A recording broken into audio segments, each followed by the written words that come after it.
Hare Krishna. I am Rajarsi Dasa. Welcome to Hare Krishna today. On today's program we have His Grace Kavi Karnapur Das. Kavi, welcome to the program. Thank you, Hare Krishna. And Kavi will tell you what he has in mind for us today. Well, we're going with Bhagavad Gita, good book. And within this book you have many different topics, but we're going to go from chapter 1, chapter 2. In the preaching field, we are sometimes challenged, we're sometimes questioned, sometimes given all kinds of different philosophical viewpoints. And some of the best of these, the cream, we've selected some of the questions, and I'm going to ask them to Raj, and he's going to try and clear them up. So I hope you enjoy. So, yes, let's hear you. All right. What you have up there. Right. Chapter 1, text 1. Dhritarashtra said, O Sanjaya, after my sons and the sons of Pandu assembled in the place of pilgrimage at Kurukshetra, desiring to fight, what did they do? Now this seems very self-evident. Dhritarashtra was an intelligent man. He was apparently the king of the world at that point. So why was he asking such a banal question? It's obviously they're going to a place they're on a battlefield. Kurukshetra was a battlefield, 2 armies, and he's saying, what are they going to do? They're desiring to fight. It's obvious. So why even put that at the very beginning of the book? Okay, so the Acharyas have explained that there is a reason why he asked this question. They said that the words that Dhritarashtra used has special significance. Dhritarashtra used the words Dharmakshetre, Kurukshetra. He didn't just say Kurukshetra, my sons assemble at Kurukshetra. He used the word Dharmakshetra, implying or indicating that this is a holy place. So Dhritarashtra's mind is revealed with the use of that word, the word Dharmakshetra, in that he knew that the Pandavas, they were pious persons, and his sons, headed by Duryodhana, they were impious persons. And he was thinking that this holy place is going to favorably influence the Pandavas rather than his sons. So he had some concern, and that's why he asked that question, what did they do? He was just hoping that his sons won't be influenced by the holy place and say, okay, let them take back the kingdom. So hence the question, what did they do? Right. So I was hoping for a picnic. Alright, text 2.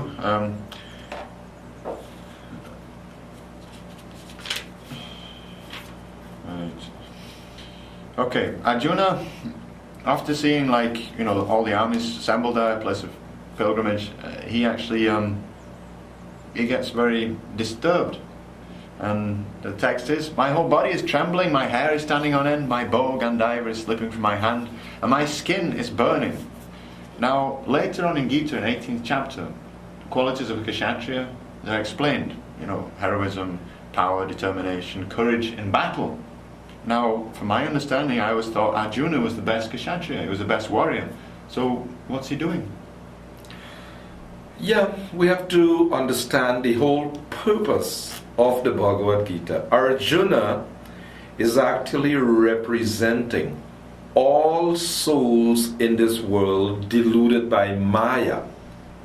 So although he's a Kshatriya, he is displaying the symptoms of a person influenced by Maya or the illusory energy. When a person is influenced by the illusory energy, the primary symptom or characteristic is bodily identification. Bodily identification means that he's thinking that I am this body and these are all my cousins and my teacher and so on.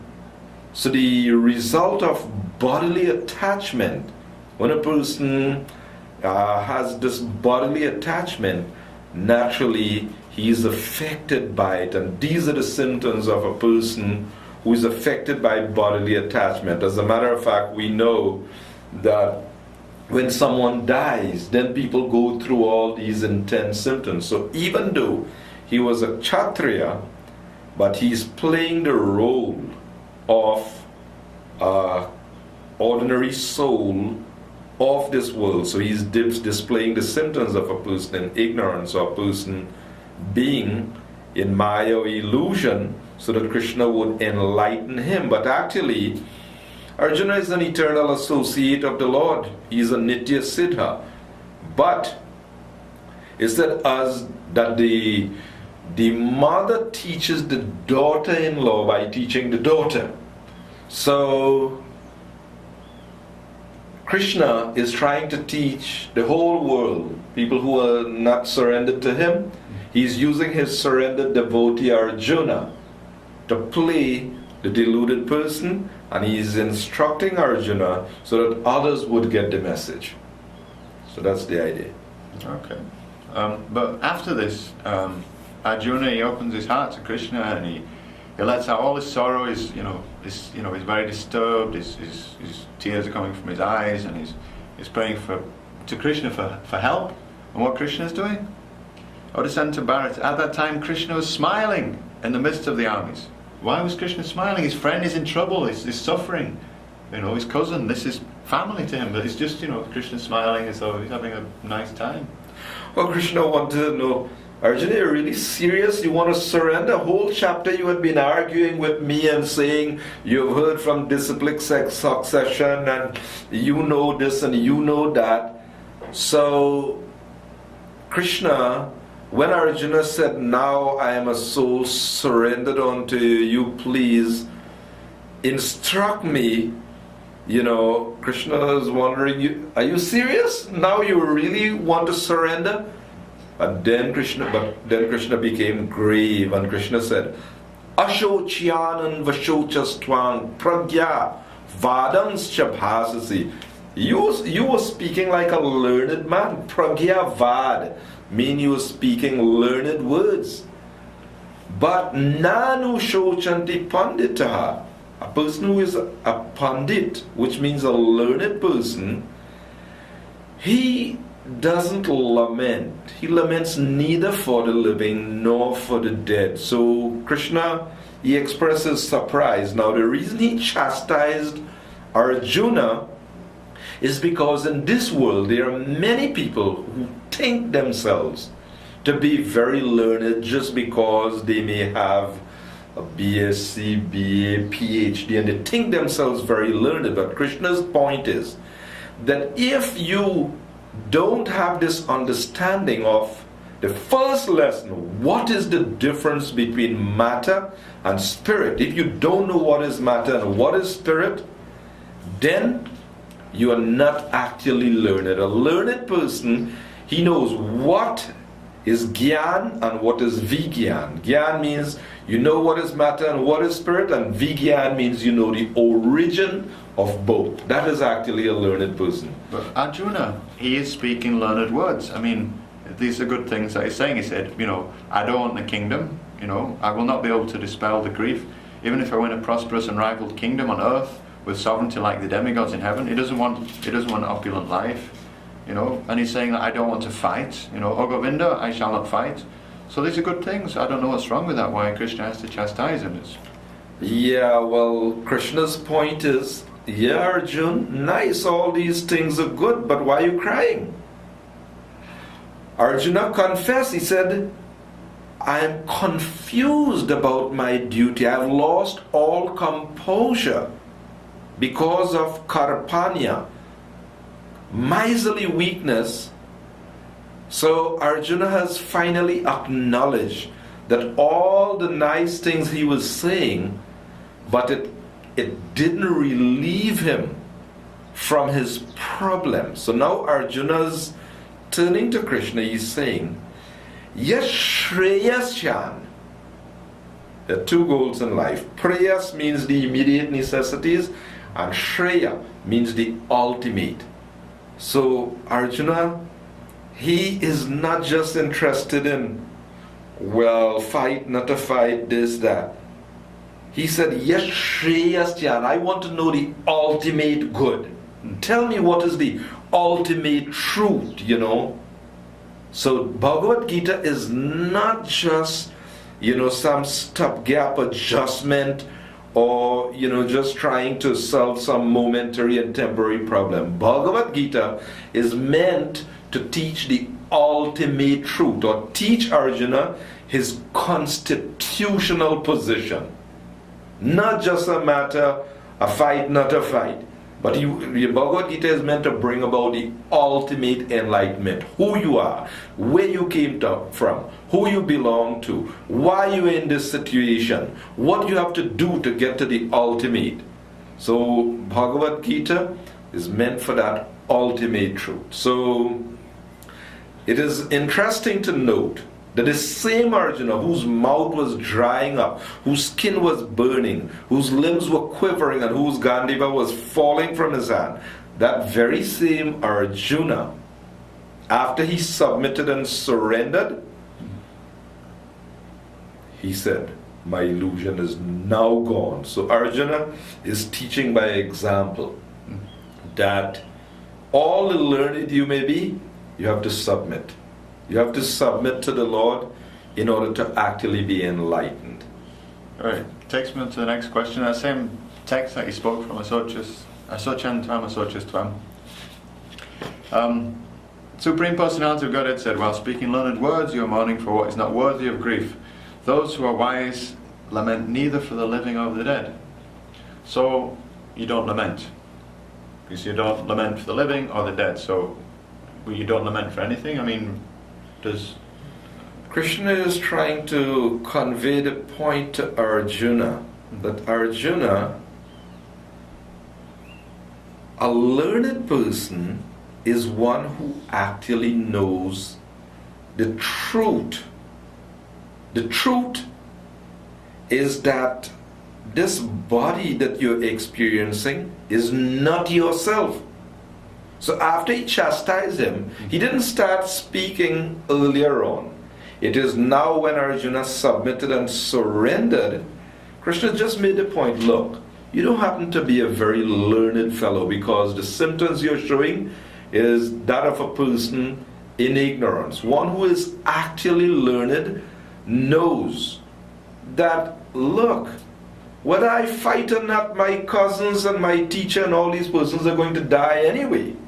You cry, you don't cry, you're crying or you're not wanting to fight, that's not going to stop them from dying. So therefore Krishna is explaining to Arjuna, look, a learned person is a person who actually knows the truth that no one dies. So Krishna goes ahead now to explain that point to Arjuna in very clear terms. Never was there a time when I did not exist nor you. So he says that to Arjuna, that there was never a time when he didn't exist. So, but Arjuna is a human being, and he had a beginning and an end. So why is he saying that there was never a time when he existed? Well, that's the first lesson in spiritual life. He wants Arjuna to get that point clear. So when he says that never was there a time when I did not exist, nor you, nor all these persons on the battlefield, he wants Arjuna to go beyond his body and his bodily relationships. He wants Arjuna to understand the truth that you are something that's without beginning and without end. So obviously you are different from that which you see in the mirror, this physical body. So Krishna is the supreme authority, and he wants to establish that point for everyone, that you are not this temporary body, you are the eternal soul. So these two verses, this first one is establishing the eternity of the soul, and the next verse, 2:13, establishes the nature of the body. That it is changing from childhood to youth to old age, but you are something that is different from that changing body. That's Krishna's point. Well, gone to 214, 215. It more or less explains. So happiness and distress arise like winter and summer seasons. They come from sense perception, and one must learn how to tolerate them without being disturbed. Seems. But then you go on to 15. O best among men, the person who is not disturbed by happiness and distress and is steady in both is eligible for liberation. So this seems like a very dry kind of process. I mean, you're not allowed to, you have to tolerate happiness, you should not be disturbed by happiness. You're saying like happiness is a bad thing? Krishna's point, basically, after establishing that you are eternal soul, you should delight on the platform of the soul and not in the duality of bodily pleasures. The previous verse 14, when he says titikshava, that you have to tolerate because these things matra sparshas, sensory perception. In other words, if you just get carried away with the body, okay, some good karma is there, you get carried away with bodily sense pleasure, the result is you become attached. So if you allow yourself to get carried away with bodily sense pleasure and you become attached, that very thing Krishna said, dukkha yoni, that is the source of your suffering. On the other hand, if you get caught up with the suffering now, they're both sides of the same coin. Happiness and distress. People think happiness is desirable, distress is undesirable. But actually material happiness and material distress are two sides of the same coin. So when Krishna says sama, dukkha, sukham, dhiram, sama means you have to be equipoised.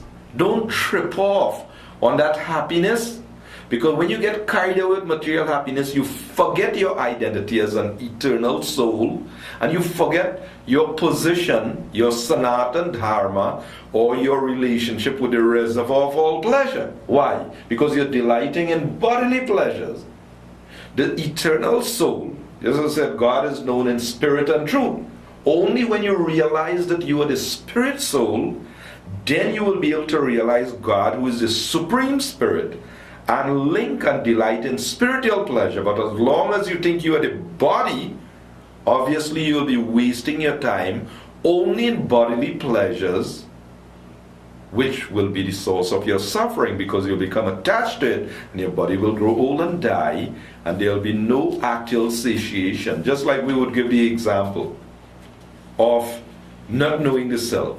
If you're driving a vehicle and you start feeling thirsty, but you pull up at the petrol station and you fill up the tank, it's not going to quench your thirst just because of the simple fact that you are not the vehicle, you're different from the vehicle.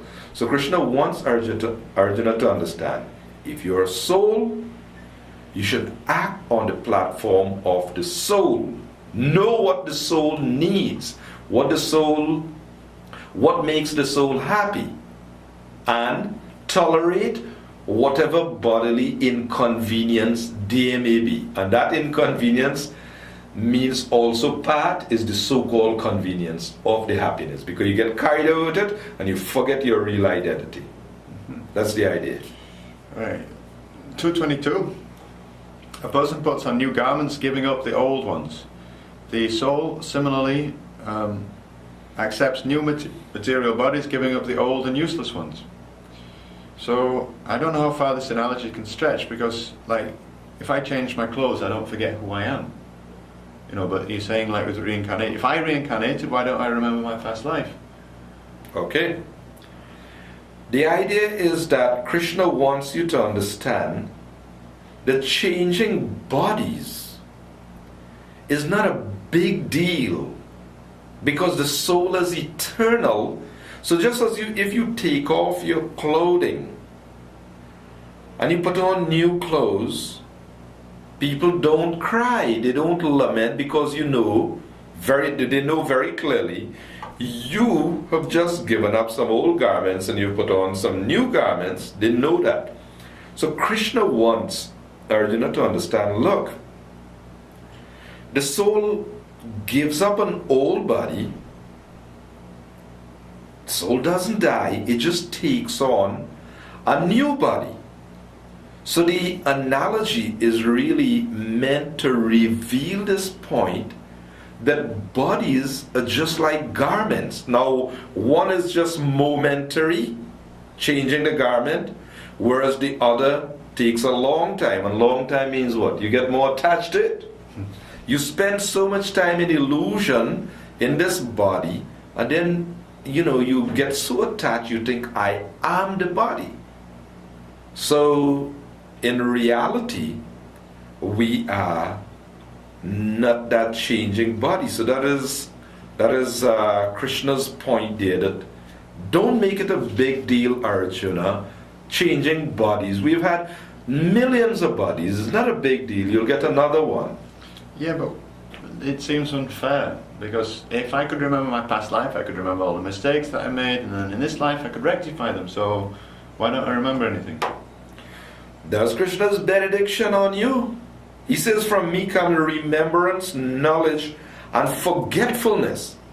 Now, the amount of lifetimes you have had, if Krishna didn't bless you with forgetfulness of your many lifetimes, now you have a human form, and you are expected to read the Bhagavad Gita and do what you're supposed to do, be obedient to Krishna, and do what he wants you to do. Now, if you get a human form now, and you were remembering all your previous lives, then you just get so preoccupied, and you killed me as a goat, you cut my neck in my last life, and you, when I was a crapo, you threw a stone at me, and you will just be so preoccupied in all your previous lifetimes that you will miss the point of the valuable human form of life. So Krishna spares the many lifetimes of whatever we went through. Okay, blank slate, covered over. Now, as you said, well, if you remember, it will help you. But mind you, the impressions are there in the mind. The punishment that we have received in the past, it is there. And that is why some people, they know that if they do this, this will happen. So in a subtle way, the punishment is still there, whatever we got in the past. And that's why when the soul has a human form, we expect it to follow scripture and move forward. So it is not that there is no benefit in not remembering things that we went through in the past. Just for example, there are different types of phobia that people may have. Somebody, hydrophobia. Someone just can't bear the sight of the ocean, or big body of water, because in a previous life you died, through the medium, you drowned and died or something. So there's phobia. It is there in the mind. So it's there now. So reactions to things are there, so that now when you get a human form, you should know, look, I should move forward now. Person is, it is there in a subtle way in the mind. So just like there are some people who are more, they have better karma, good karma, right? They are awakened, whether they're Hindu, Muslim, Christian. They know I shouldn't give pain to other living beings. If I cut the throat of these poor creatures, if I deprive them of their life, then, they just know that's not good. So they know the golden rule, do unto others as you would have them do unto you. I don't want anyone to cut my throat, deprive me of my life. So Krishna is saying in the Bhagavad Gita that the true human being, the true yogi, is one who by comparison to his own self, he sees the true equality of all beings, both in their happiness and distress. He sees living beings when they're losing their body, they're miserable, they're distressed. So he's awakened. and he won't cause them pain. So he is in that state. Why? He is acquired, he is brought back. There's some higher level of consciousness. So in any religion, people who are more evolved in consciousness, just that's why in any religion you could find people who are vegetarians. So why? Because they know violence to any living being, this will cause hell, this will cause grave reactions. So the Lord has a complete program that is meant to gradually awaken and elevate people. But when we have the human form, sincerity is very important in order to progress. Right. 23. The soul can never be cut to pieces by any weapon. Now, what I understand is like the deity is not different from Krishna, and therefore spiritual. Now, one time in Venezuela, the devotees went out in Harinam, they were singing, dancing in the street. When they got back to the temple, they found that a madman had broken into the temple, taken the form of the deity of Krishna and smashed it on the floor into 1,000 pieces. Terrible things happened, but it said here that the soul can never be cut to pieces by any weapon. So how is it possible that a deity can be broken like that? Krishna has many energies. He is omnipotent, he is omnipresent. So out of his causeless mercy for the souls of this world, he agrees to appear in matter.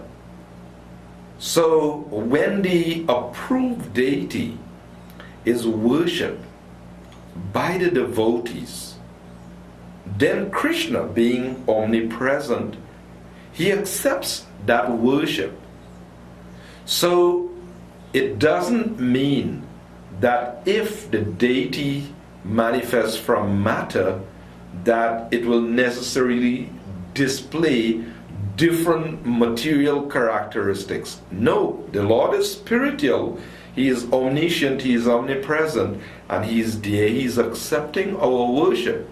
But it doesn't mean, okay, just like Srila Prabhupada would use the term, that if we use our body in Krishna's service, the body becomes spiritualized.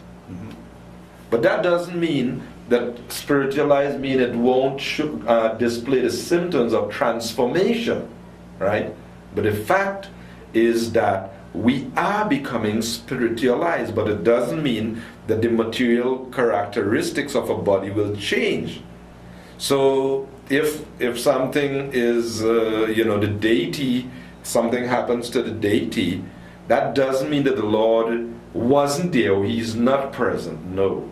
It is understood that spiritual form is changed, like Jagannath Puri, right? It is a whole spiritual process of changing the deity after so many years, and there's a whole spiritual thing of changing the deity. So in the material world, although we're speaking about spirituality in the material realm, in the constitutional world, the original world, the spiritual world, there things are manifest and things is done in a different way. Here, in the material world, the Lord is present, but the manifestations and the interactions are a bit different from the spiritual world. Well, there is like a impersonal form of like liberation, where that they say that we will return to the oneness and become one again. But what would their version of fall down be? Like in regard to this text, that they can never be cut.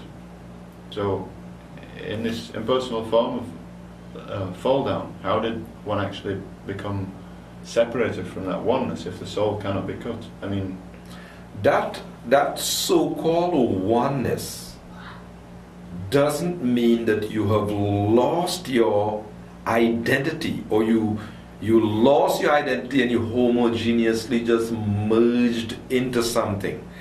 That merging is just one of the 5 kinds of liberation called Sayujya Mukti. But that concept of merging is said Vimukti Manina. Manina means in the mind you are thinking you have lost your identity, but actually the individual soul could never lose its identity. Krishna says Mama Ivangsha Jiva Loke Jiva Bhuta Sanatan. That the Jiva is Angsa or fragmental Sanatan, eternally. In the beginning of the Gita, he says that never was there a time when I did not exist, nor you. So Arjuna, an individual souls, in the Upanishad it is further defined. Nityo, Nityanam. The souls are plural, Nityanam. The Lord is Nitya, He is eternal, all souls are eternal. Chaitana, the souls are conscious. Nitya, Nityanam, the Lord is conscious, all souls are conscious also. But there's a difference. What's the difference? Eko, that one. Bahunam yo vidadhati kaman, that one is maintaining and fulfilling the desires of the many. Bahu, the many. So that so-called understanding of merging is a temporary state of existence. The soul never loses its identity. People think like that you lose your identity. But Krishna says, for the soul, he is eternal, and eternally a fragmental part. So the souls are always fragmental.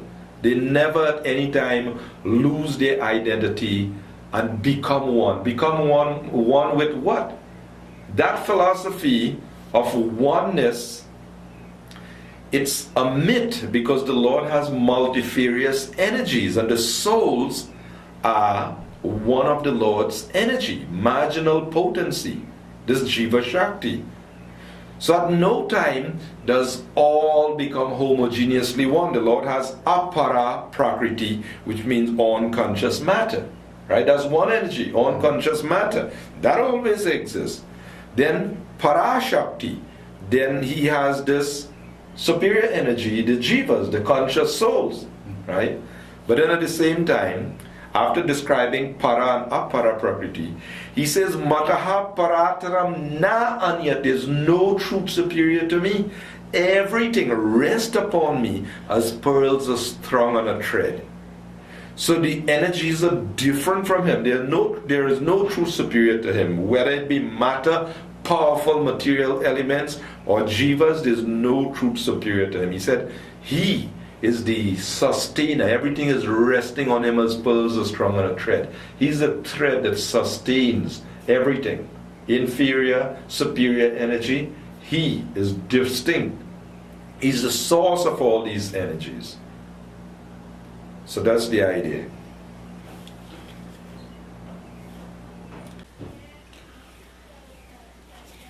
All right. Text 2, chapter 2, text 27. One who has taken birth is sure to die, and after death, one is sure to take birth again. So, but where's the proof? I mean, it's good that we're just supposed to just accept. Yes, this is the word of God, and I just have to accept. But people in this day and age, they want proof. I mean, this is, written in English.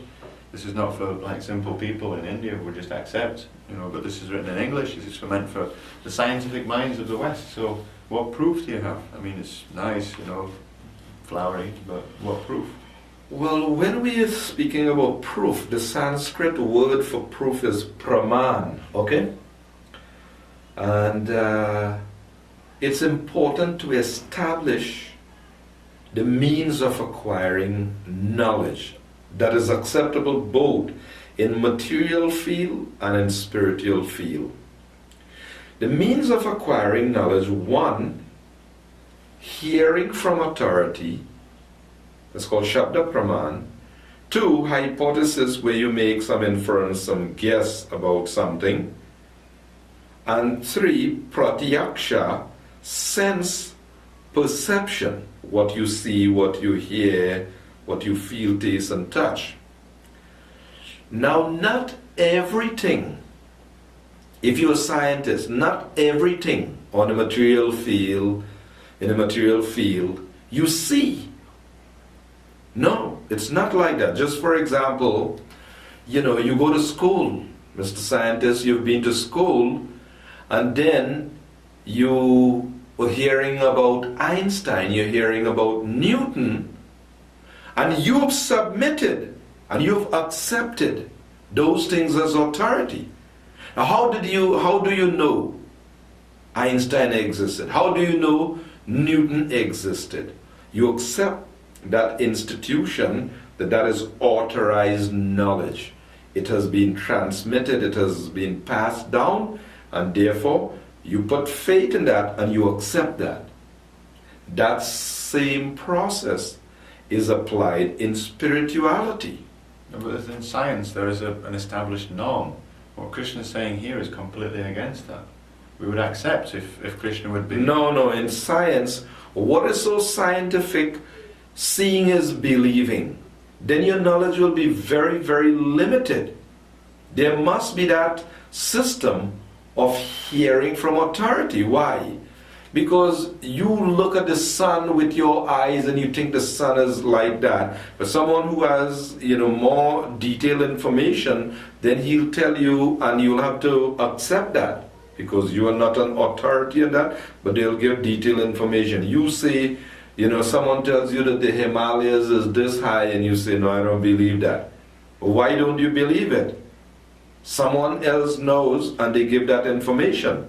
So we're saying that if God, who is the source of everything, is giving this information, then a person has to have faith to accept. If not, alternatively, if you decide you are not going to accept, Krishna's words will still prove true. You will go through disease, old age, and death, and you'll have to give up your body. So whether you believe or you don't believe, you will be undone. Therefore you have a choice. The choice you have, if you're obedient to Him as the creator and the source of everything and you obey, okay.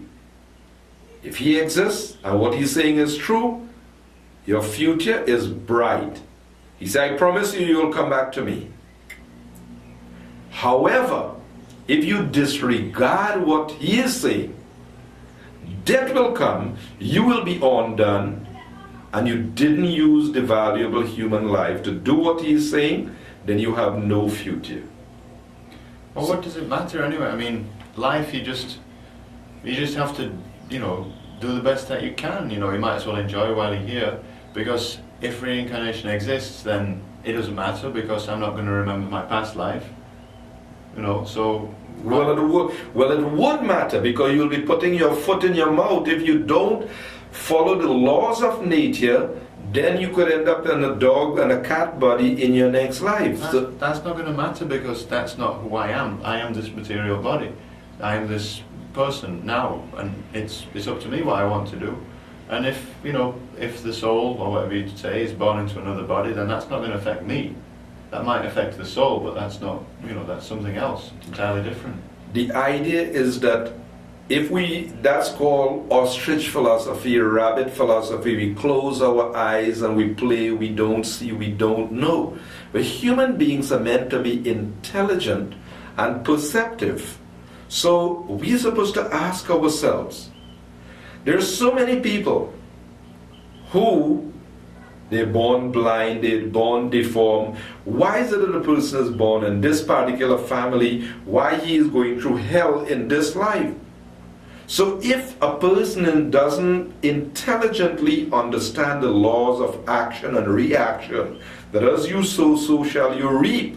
If a person doesn't understand that and become accountable and responsible for his activities now, then he just closes his eyes and he thinks, I can do whatever I want, but you will have to face the consequences. You can't just do whatever you want. You should do, I agree, that you should act within boundaries. You should...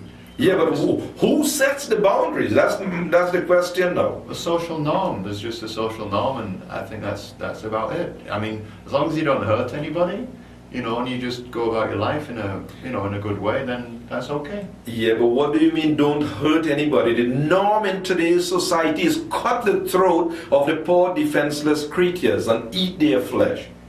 So what do you mean is hypocrisy, because you're saying not hurt anybody, but that's the norm of today's society. So you go about cutting the throats of poor defenseless creatures, and then when in human society you get your throat cut, you don't understand what is going on. So as you sow, so shall you reap. That's the harsh reality. Well, animals are a lower species. It's not. I mean, we are superior to them, and I don't see why we shouldn't be able to eat them. There's no. We eat vegetables. We eat animals. You know, they're inferior to us, so they're there for our maintenance. You know. Well, you could think like that. That is your opinion, but that doesn't hold, because there is the Father, God, and He says He's the Father of all species. Now, if He says, thou shalt not kill, and if He says, Jiva Himsa, never commit violence to any living being. It's not violence, though. Animals don't feel pain. Animals don't feel pain. That's absurd. You look at the attempt to kill any animal and you will see them struggling for life, for dear life, just like any human being. So that's not true that animals don't feel pain. They're horrified, they're terrified when they're going to be killed. So the true human being, the golden rule, do unto others as you would have them do unto you. As long as human society don't wake up and come to that level of perception, we're living in a mode of ignorance, and that's dangerous business. Despite all the advancement in science and technology and changing political parties, right? You know, like today some people just jump on some bandwagon and they think, yeah, you know, we'll solve the problem. Those people couldn't solve the problem. We'll solve the problem. But you're living in a grand illusion until and unless you wake up and understand that you're an eternal soul, and until and unless you understand the laws of nature and you act according to the laws of nature. Under any government, you break the laws of God, you'll be punished. The reactions will come back and make life miserable. You would see hell. So what we are saying, the problem in today's society is people are not confronting the real issue that is acting on a humane level. The tiger, the animals, they're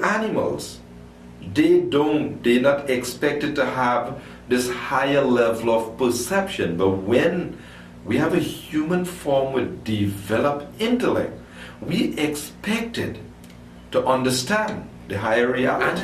Animals kill each other to survive. A human being is not so much different from an animal. You know, so why are you saying that we shouldn't eat animals? Because man is called a rational animal. Right, so therefore we're allowed to eat other animals. And like tigers eat animals, we eat animals, there's no difference. No, the rational part of man, unlike the other animals. Just for example, tiger sees the little deer and just pounces on the mother deer and eats up the deer. The tiger doesn't have that higher level, that conscience to see, well, the tiger doesn't think, well, you know, what will happen to the poor fawn, let me spare. No, but a human being has that higher level of understanding and intellect. That's what makes him human. Human means the function of that developed intellect, that higher understanding. But if you just act, you know, without that higher understanding, you're just another animal.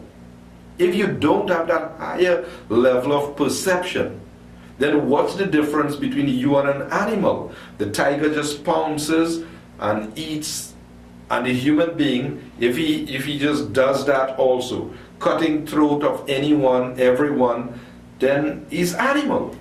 He doesn't have that higher level of awakening. Therefore, real human life begins. Ishopanishad says, one who sees all living beings as spiritual spark, in quality one with the Lord, becomes the true knower of things. What then can be illusion or anxiety for him? Krishna says in Bhagavad Gita, one who knows about the spirit soul, he doesn't degrade himself by a destructive mentality. He doesn't go about, giving pain and cutting the throat of poor living being, because that will degrade him. So because he has knowledge, Pashyanti Jnana Chakshusha, he sees through the eyes of knowledge.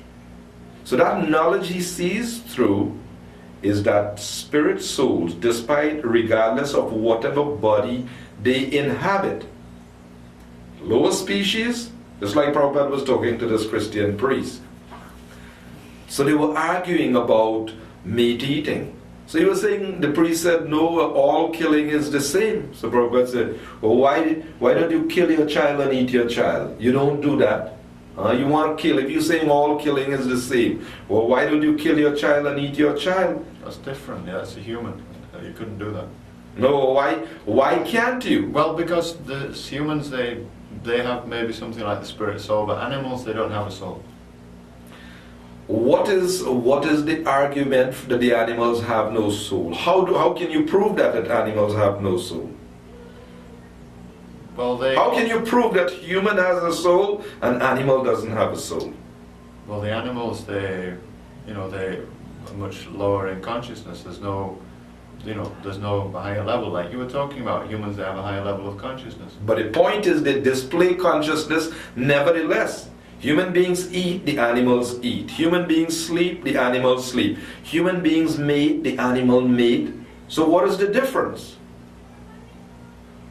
They have no dynamo, they have no battery in them. What is giving life to their bodies? That's the basic thing.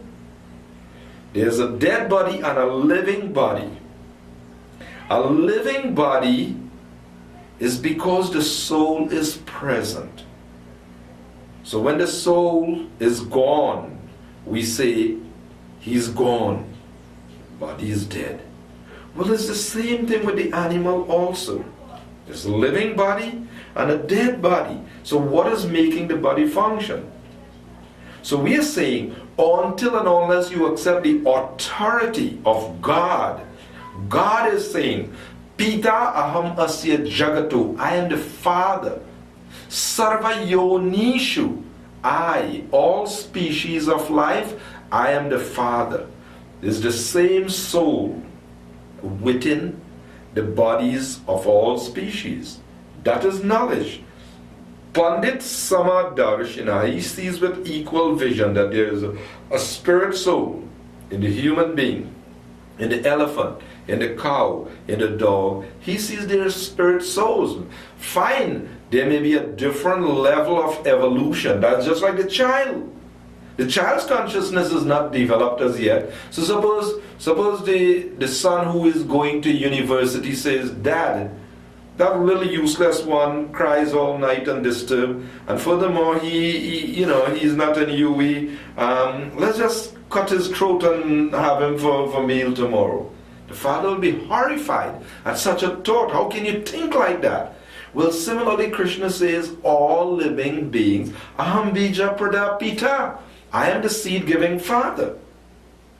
So if we cannot come to that level until and unless we understand the fatherhood of God, we'll never understand the brotherhood of man. So therefore, among men, we fight like dogs and cats also. Why?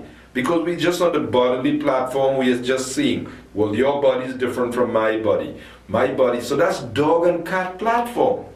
So until people come on the spiritual level of understanding the spirit soul, as long as this violence is going on, it is all because of ignorance of the spirit soul. Well, I mean, it all boils down to just pain, and you're saying like pain is something wrong, and that people should avoid pain and this kind of thing. Because I wouldn't want it to happen to me, then I wouldn't want it to happen to other people. I mean, to other entities. Well, that's the golden rule. Do unto others as you would have them do unto you. If you don't want anyone to cut your throat and eat your flesh, then don't give it to others. Right, so ethics. Right, you were a vegetarian. Yes. Right, so you wouldn't, if I got a chicken, a Kentucky Fried or whatever, and I put it in front of you and I said, Kentucky Fried Chicken, you want it? Are you going to eat it? Keep it far away. Right, that's I'll what have to take a bath. No. Now, if I said either you eat this Kentucky Fried Chicken, and I have a live rooster here, and I say, either you eat this chicken or I'm going to kill this chicken. what would you do? I say you take your karma. I won't get implicated in your karma. You have your choice. You have your choice. I have my choice, and my choice as a human being is to be obedient to God. If the Lord says, Jiva Himsa, never commit violence to any living being, then the Lord is saying what we should eat. He's prescribing in the scriptures. He's saying in Bhagavad Gita what we should offer to Him, what we should eat. But So you wouldn't want pain to be given to this rooster. definitely. So do unto others as you want to do unto others. Do unto others as you should do unto yourself. That's what you're saying. So Yeah. why? So I'm won't kill the going to kill rooster. a whole 20 roosters unless you eat this Kentucky Fried Chicken. So do unto others as you would have done unto yourself. How do you think he's feeling? His life is in your hands now. No, that's because you are taking the role of authority. But who are you? That's not your rooster. That's not your part and parcel. You didn't create that, so you don't have any authority to go putting his life as wager. No. So God is the Father. That's why God is the Father of all living beings. He has compassion for all His children. If So we were the why, Father, if he has so much compassion for animals, why did he create them to taste so good? why did He create them to taste so good? Right. So that those in the mode of ignorance, those rebellious souls who are in the mode of ignorance, it tastes good to them. It tastes good to people in the mode of ignorance. People whose consciousness is in the mode of goodness, that's horrible. It stinks. So the idea is that, just like the hog, right? The hog eats his stool and he thinks that's great, that's delicious. But for a human being, he is in a higher state of consciousness, so he won't eat that stool that the hog eats. So similarly, in human society, human beings are expected to come to the nature of goodness, because that's transparent consciousness. When you come to the level of goodness, your consciousness is transparent. So now you can see what is what. You can see clearly, and you know, well, this shouldn't be done because this is causing pain. This type of food keeps my consciousness in ignorance. I can't be properly perceptive, so therefore I should develop my consciousness to the nature of goodness. So human being, that's the purpose of Bhagavad Gita. We have to come to the level of Arjuna. Arjuna tells Krishna, Sarvam etad ritam manye yanmang varasi keshava. O Krishna, I totally accept as truth all that you have said. He's not a half-a-hand philosopher. Arjuna doesn't say, Krishna, I really like that point you talk about meditation there, but when it comes to about the eating habits, I don't like this part of the Gita. Arjuna is not a half-a-hand philosopher. No. He said, Sarvam etad ritam mani. I totally accept as truth whatever you have said. So that means we have to be prepared to submit, humble ourselves to God and hear from Him. And then we have our ultimate welfare. We'll have the ultimate happiness. Otherwise, we're living dangerously. As long as we don't understand God, as long as we don't understand the laws of God, we are living in the dark. We are living in ignorance. And that's the reason why, despite all our advancement in science and technology, the world is a chaotic place. Why? Because people are breaking the laws, and be it however you might fancy yourself moral and advanced, you break the laws of nature, the reactions will come about. So people are not very rational. Just like intoxication. They know they may see surgeons warning smoking is bad for your health. They may see so many warnings. Toxic means poison. But they still guzzle down, right? But you're going to die anyway, so you might as well have a good time. I don't know why you... Well, what about this logic? You're going to die. Okay, you're going to die anyway. Well, why spend so many years of your life struggling to live? Why don't you just drink some Gramazone and terminate now and save yourself all the hardship? Well, that's not any fun, drinking Gramazone. I mean, it's best... No, but what fun is it? You're going to die after 50 years anyway. So you might as well terminate now and save yourself the 50 years of struggle. Why are you struggling? You die now, you die 50 years from now, it's the same thing.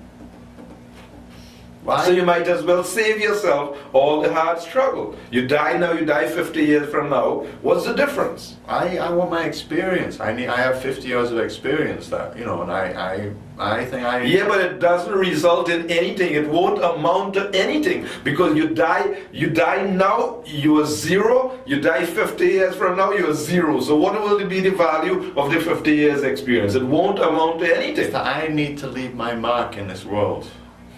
What mark would you leave? I would show people how to live, a sane lifestyle. I don't need to follow rules and regulations. I just need to, do what, feels good. That's what is right. What feels good, that's what's right. Well, so many maniacs out there think it is feeling good to rape someone, to kill someone. They're feeling it's good. So if they're feeling it's good, then it's good. But they're maniacs, so the point is, there's a standard law. It is not our perception. Because any crank and any nut, he can have his perception and his feeling. But there is standard perception, there are standard laws. And if we deviate from the standard laws, and we sit together, we make our own constitution, we make our own laws. Fine, you can make your own laws, but the supreme laws, once you break them, you'll have to suffer anyway. It's like a bunch of us could sit in a room and we could say, okay, we're not going to follow the laws of this country. We're going to not abide by any traffic lights. We're not going to abide by any traffic regulation. So we're just going to drive wherever we want. We could decide that. But as soon as we go out there and try to practice that, bang, crash, or you're going to be punished. So the point is that there are superior laws. So governments today, sitting down among themselves and deciding, we'll cut the throat of these poor creatures because we're getting revenue. Or intoxication, yes, we'll allow this to flourish. Gambling, well, long ago it was way, we'll make it play way now and it's legal now. Huh? So the point is, we could pass all these things, but you're going to see hell in society. Because you don't understand that to represent God means to represent what God has given. This is His creation. This is His children. And if you don't give what God has given for the purpose of the elevation of His children, they're in ignorance. They don't know the leaders of society. They're the ones who are supposed to get what God has given for the elevation of the people. And if they themselves are blind and they don't know, what good can they do for the citizens or the people? What about all those yogis in India? You always see these fellas and they're always smoking marijuana and these kind of things. It goes on out there as well. You can't say, intoxication. Intoxication is part of life, Yeah, well, people take intoxication anyway. The mode of ignorance exists anywhere and everywhere. It's just a matter, you have choice. You could indulge in activities in the mode of ignorance. You have choice. You could be in the mode of passion. You could come to the nature of goodness and then transcend the bondage of the three modes and go on the spiritual platform. That's the choice we have in the human form. Therefore, when in religion, people speak all the time about liberation and salvation and emancipation. It's a big joke because they don't know liberation from what? Freedom from what? They don't know about the three modes and how they're governed and controlled by the three modes of material nature.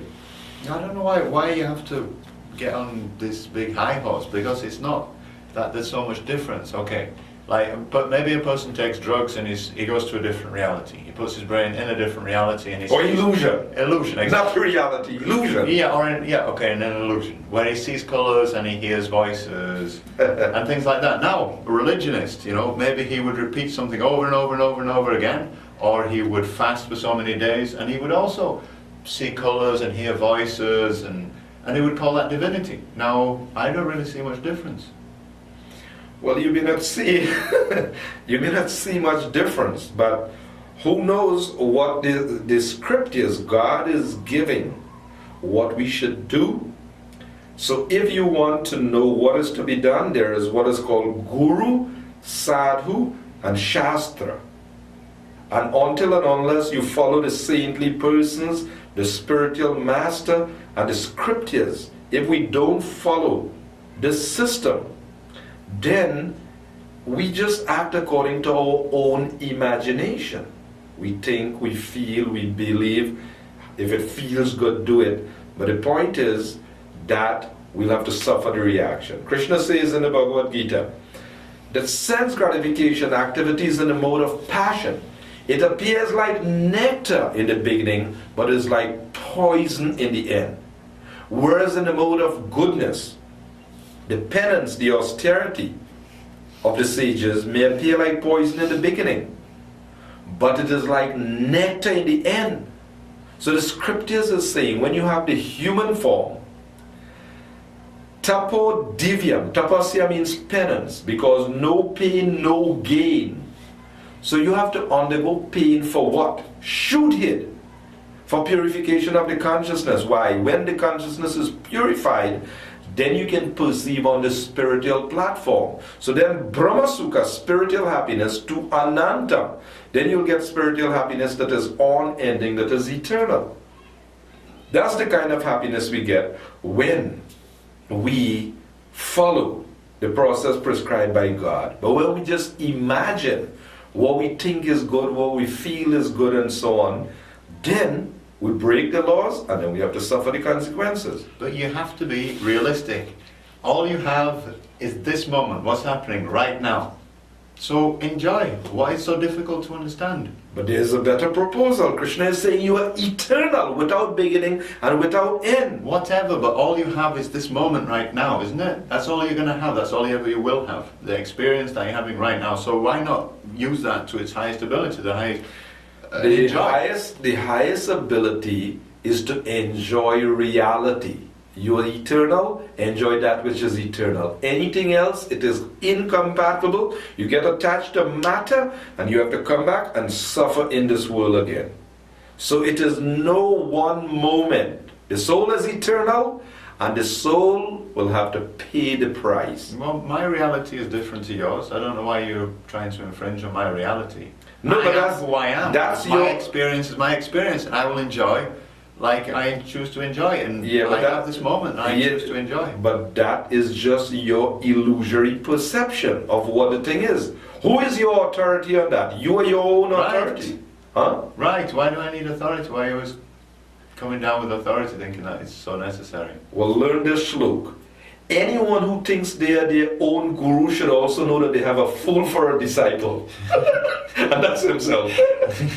So anyone who thinks that they are their own authority, they are their own guru, should know they have a fool for a disciple. They're following a fool's philosophy.